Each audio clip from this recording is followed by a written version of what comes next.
Cellphone Plus Gold. Nga pala si Tony. Problema ko ang paglaki ng aking prostate. Nang malaman ko ang kaepektibo ng Cellphone Plus Gold, sinubukan ko ito at sa loob lamang ng 2 buwan, lumiit na ang prostate ko at nakakalakad na ako. Cellphone Plus Gold. Mas pinalakas, pinagaling, pinahusay. Cellphone Plus Gold. Mabili sa mga butika. Boom, papaya, white rose papaya, yeah, yeah, yeah. Boom, puti ka in 7 days, oh yeah, yeah, yeah, yeah, yeah, yeah. White rose papaya. New White Rose Papaya. May double whitening ng papaya extracts and vitamin B3. Clinically proven magpaputi in as early as 7 days with regular use. Boom, puti ka, white rose papaya, yeah, yeah, yeah, yeah, yeah. Papaya puti, papaya fast. White Rose Papaya with vitamin B3. Manufactured by ACS Manufacturing Corporation. ISO certified world-class quality. ACS. Masaya ang buhay, kaya iniumpisan ko ang araw na kasama ang Premium D3. Taglay ng isang soft gel capsule, ang pinagsama-samang virgin coconut oil, malunggay at vitamin D3. Samahan pa ng tamang pagkain at ehersisyo. Tuloy-tuloy lang ang buhay. Mahalagang paalala, ang Premium D3 ay hindi gamot at hindi dapat gamitin panggamot sa anumang uri ng sakit. Para sa damit na ka-bloom sa bango, subukan ang Charm Fabric Conditioner. Charm Fat Corn, bangong kumaka-bloom. Charm Fat Corn, damit ay may bango ng salibong bulaklak. Charm Fabric Conditioner with Stay Fresh Technology. Damit ay ka-bloom sa bango. Charm Fat Corn, bangong kumaka-bloom. Charm Fat Corn, damit ay may bango ng salibong bulaklak. Charm Fabric Conditioner. Manufactured by ACS Manufacturing Corporation. ISO certified. World-class quality. ACS. ACS Kwarta Extravaganza. Narito na ang inyong pagkakataong manalo ng limpat-limpat na papremyo mula sa ACS Kwarta Extravaganza.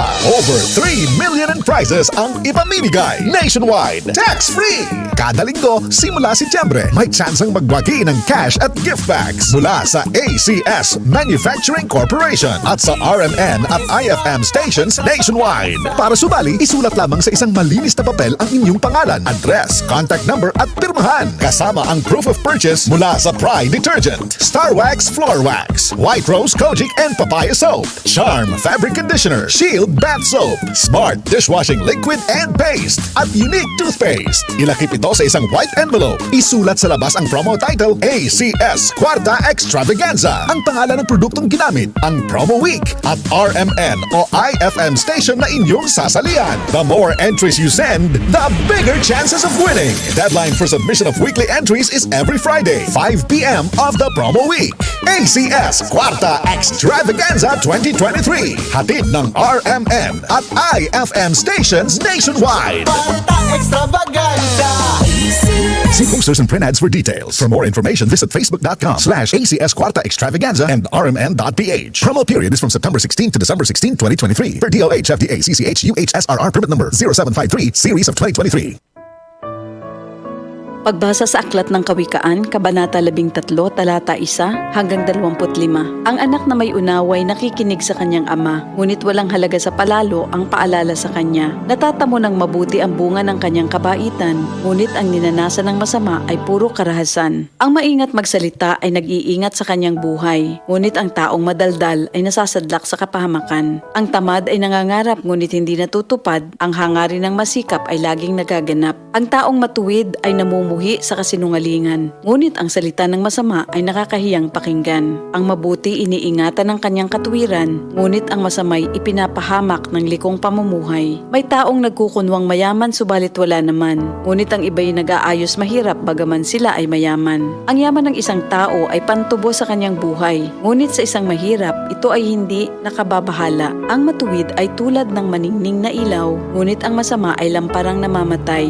Ang kapalaluan ay nagbubunga ng kaguluhan, ngunit ang pakikinig sa payo ay nagbabadya ng karunungan. Ang kayamanang tinamo sa daya ay madaling nawawala, ngunit ang kayamanang pinaghirapan ay pinagpapala. Ang matagal na paghihintay ay nagpapahina ng kalooban, ngunit ang pangarap na natupad ay may dulot na kasiyahan. Ang nagwawalang bahala sa payo ay hahantong sa sariling kapahamakan, ngunit ang nagpapahalaga sa utos ay gagantimpalaan. Ang mga turo ng matalino ay bukal ng buhay. Ito ay maglalayo sa bitag ng kamatayan. Ang katalinuhan ay umaani ng paggalang, ngunit ang kataksilan ay naghahatid sa kapahamakan. Ang katalinuhan ng isang tao ay nakikita sa kanyang gawa. Sa kilos ay nakikilala ang taong walang unawa. Ang masamang tagapagbalita ay lumilikha ng kaguluhan, ngunit ang mabuting tagapamagitan ay lumulutas ng alitan. Kahihiyan ng kasasadlakan ng hindi nakikinig sa saway, ngunit ang tumatanggap ng payo ay mag-aani ng karangalan. Ang pangarap na natupad ay may dulot na ligaya, ngunit ayaw iwan ng masama ang kasamaan niya. Ang nakikisama sa may unawa ay magiging matalino, ngunit ang kasama ng mangmang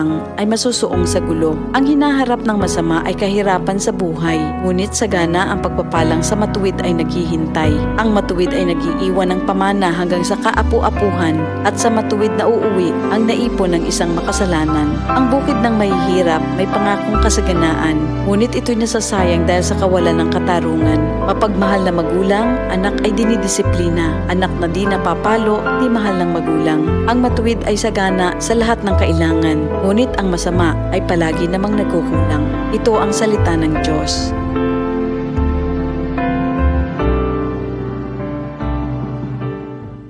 DCXL News, ang himpilan ng RMN.